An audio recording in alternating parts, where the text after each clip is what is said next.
Então eu quero apresentar agora os apresentadores da nossa primeira sessão, o protocolo sobre graça e reconciliação. E hoje vamos ter o reverendo Keith Boyette, presidente da Federação Wesleyana, o Pacto, o reverendo Julius Dodson, secretário-geral de Ministérios de Discipulado, e Janet Lawrence, a presidenta dos Ministérios de Reconciliação.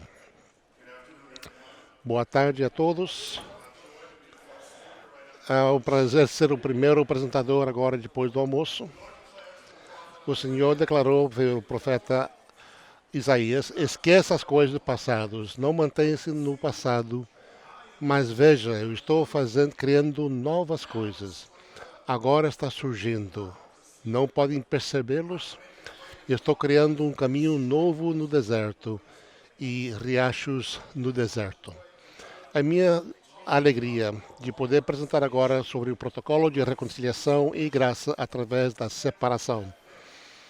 Meus amigos, estamos desde a Conferência Geral de 19 e estivemos perdidos no deserto. Não resolveu as diferenças, mas bem intensificou nossos conflitos. E reconhecendo essa realidade, o bispo Yambasu convidou a vários de nós, através das várias perspectivas teológicas, para entrar em um diálogo em julho desse último ano.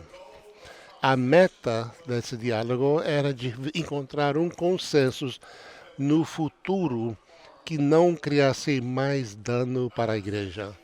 Eu tenho que dizer que nós estamos de acordo em quase nada. Na nossa primeira reunião não havia nenhum acordo. Mas sim estávamos de acordo que estávamos num impasse que estava paralisando o trabalho da missão e o ministério através de toda a conexão.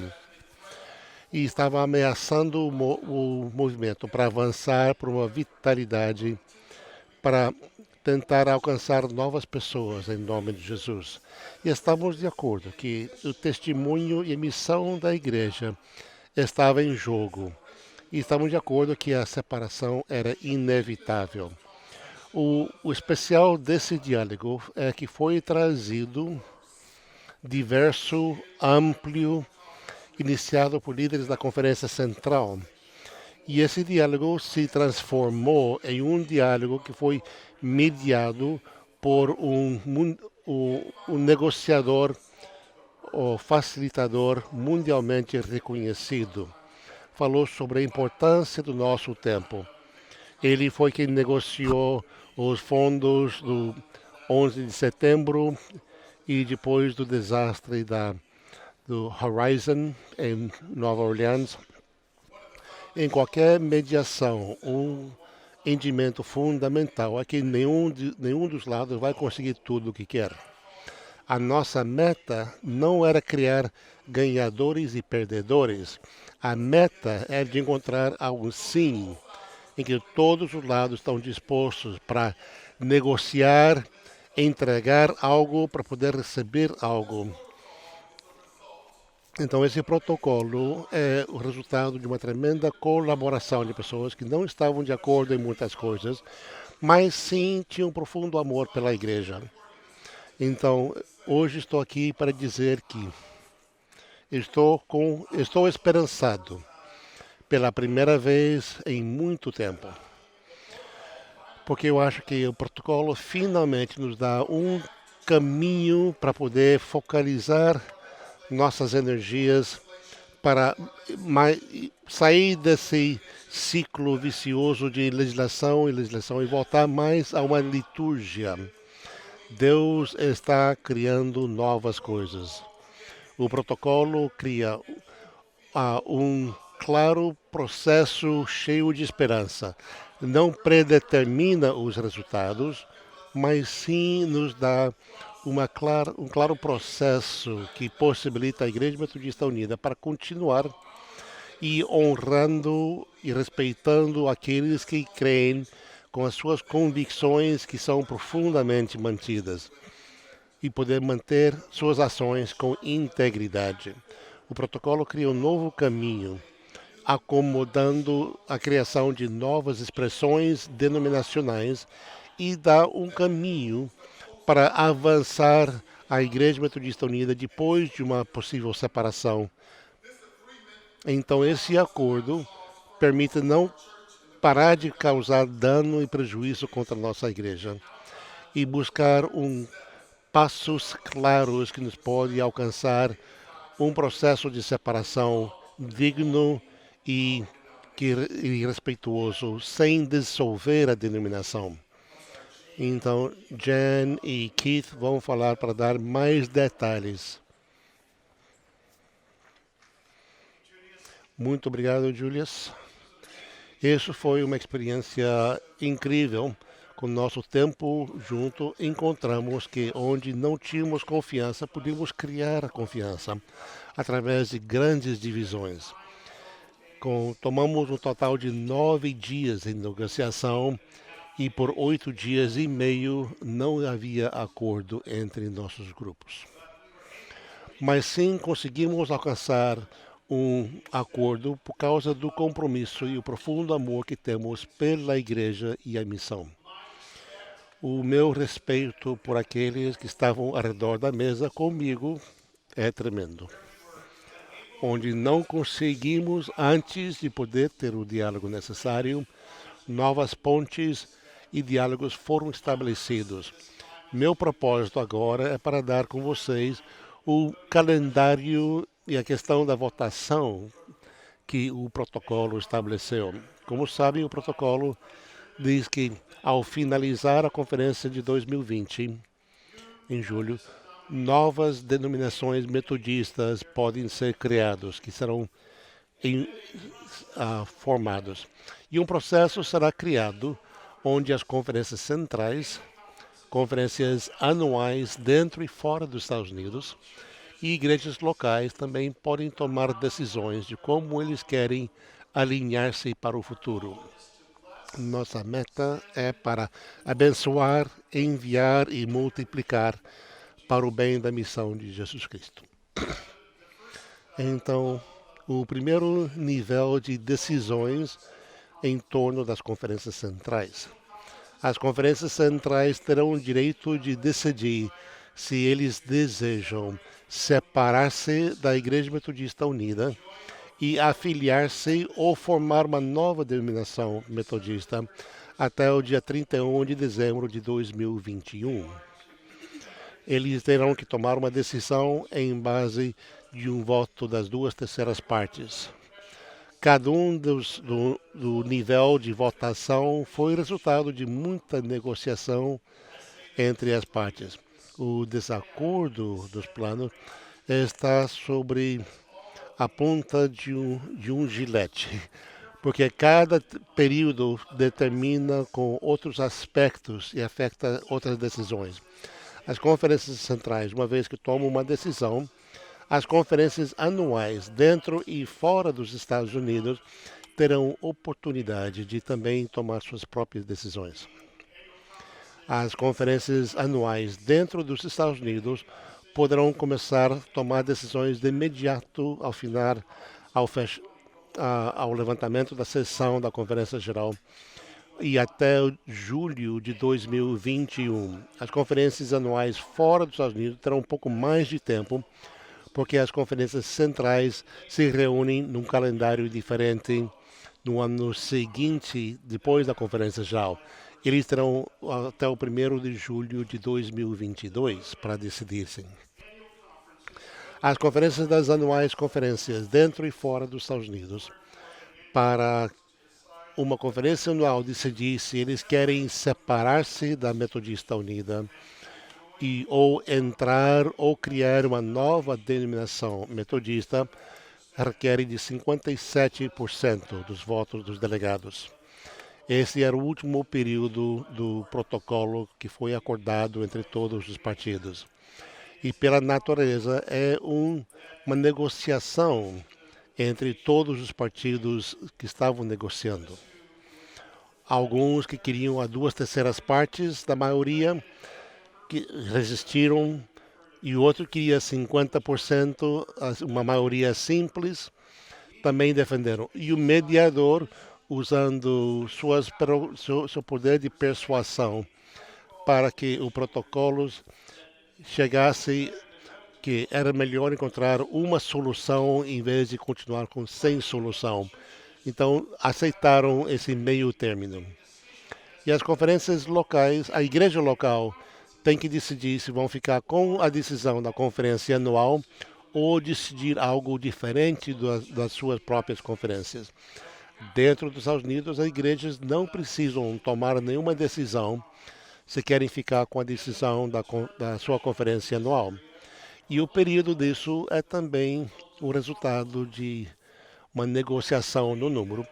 E acordamos de que uma igreja local, o grupo de liderança da igreja, o conselho, as juntas, podem tomar uma decisão no que o nível de votação será, que pode ser uma maioria simples, 50% mais um, ou a duas terceiras partes, ou seja, 66%.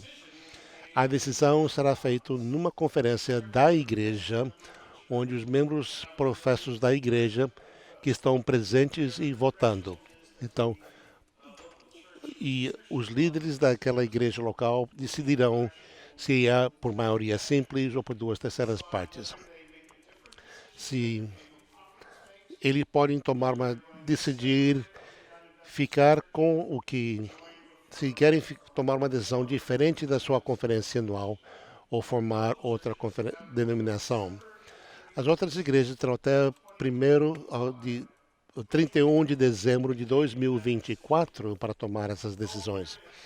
A meta aqui é para dar um processo que possibilita as igrejas tomar uma decisão num calendário que não demora muito, mas que dá tempo suficiente para decidir. Muito obrigado.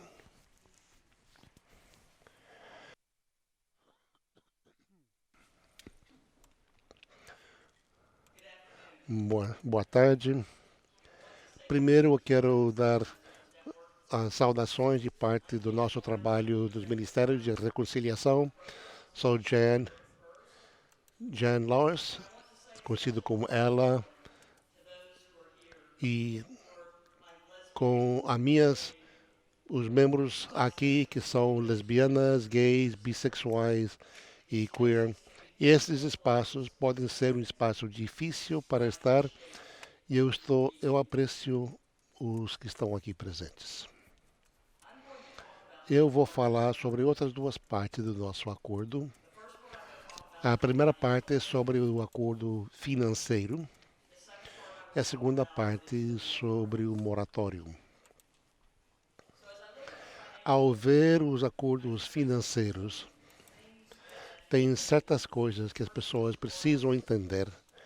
Que primeiro, isso foi uma grande discussão. Tomamos muito tempo falando sobre a situação financeira, o que implicaria para a separação. Quando encontramos com o mediador pela primeira vez, ele nos deu um marco para a mediação. Das três partes desse marco era o âmbito financeiro. Seguimos um processo de discussão em pequenos grupos diversos, falando do que pensamos, para identificar quais seriam as questões e o nosso trabalho em consideração aos aspectos financeiros.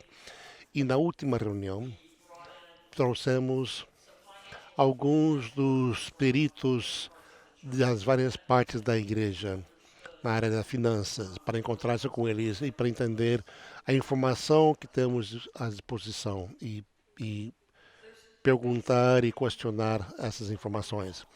Temos quatro grandes partes. Existem muitos detalhes, mas aqui eu sei, porque eu já falei com muitos de vocês nesses últimos dias, ainda existem muitas perguntas sobre não só a questão de finanças, mas outras partes do protocolo. Todos precisamos do tempo necessário. Só quero ressaltar alguns dos elementos. O que fizemos Estamos de acordo que as juntas e agências vão continuar se intactos. Havia muita discussão sobre o futuro das agências durante esses trabalhos. Decidimos que não tocaríamos as agências e continuariam a fazer os ministérios que eles estão dando para o bem de toda a igreja. As quatro grandes partes, além disso, eram: primeiro,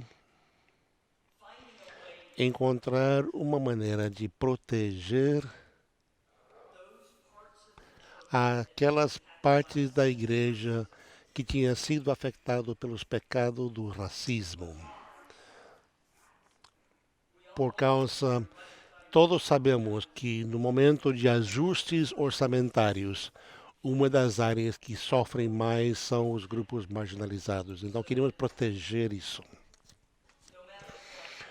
De que, independente ao avançar, haveria fundos similar ao mesmo nível que temos agora para continuar. Designamos 39 milhões de dólares durante os próximos 8 anos para continuar esse trabalho. O trabalho que eu acabo de mencionar, mas também inclui fundos para a Universidade de África. A segunda parte,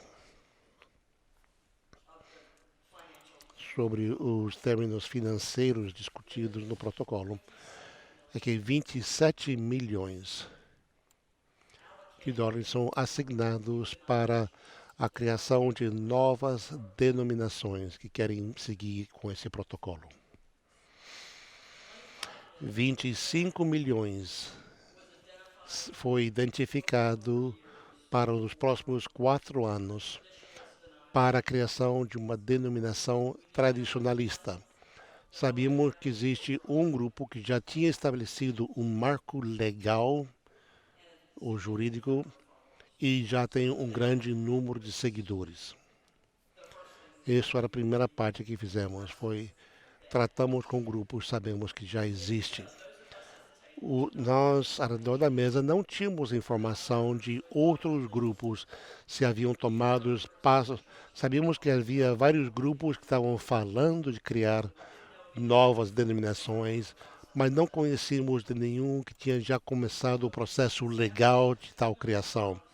Então assignamos 2 milhões de dólares para um fundo capital inicial e, se não fosse utilizado, voltaria ao orçamento geral.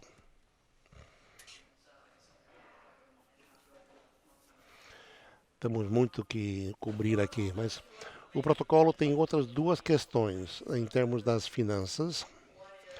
Um, de efeito, relaxa a cláusula de confiança na medida que as igrejas e conferências transferem-se da Igreja Metodista Unida para uma das outras denominações criado com esse protocolo.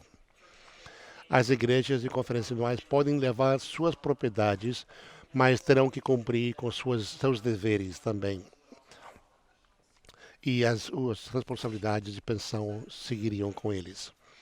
Segundo, sobre a questão do moratório, temos dois lugares em que chamamos ou pedimos por um moratório, que começa já a partir do 1º de janeiro. Um desses lugares, ou pontos, é um moratório ou suspensão de todo o processamento das queixas e demandas contra pastores e os processos que já estão encaminhados contra pessoas da LGBT ou seus ministros, seus pastores, por violação da disciplina até agora. O segundo lugar para o moratório, eu só quero dizer, agradecer aos bispos que estavam de acordo para apoiar esse processo do moratório. Não existe nenhum obrigatório. As 16 pessoas ao redor da mesa se acordaram com isso, mas esse é o espírito do protocolo, que é importante para os bispos apoiarem. Para vocês que sentem que têm que defender, manter a disciplina e não seguir com esse moratório, eu peço que vocês possam reconsiderar para o bem de toda a igreja e o grupo de mediação. É algo que nós decidimos que ao avançar o processo, se vamos avançar, temos que parar essas partes que estão criando prejuízo, criando dano contra a nossa comunidade. O segundo lugar para esse moratório é também com as igrejas que estão sendo fechadas. E a razão simples é que não queríamos ver uma igreja fechar antes de ter a oportunidade de realinhar-se com uma das denominações sendo criadas. Então, meu tempo se agotou. Muito obrigado.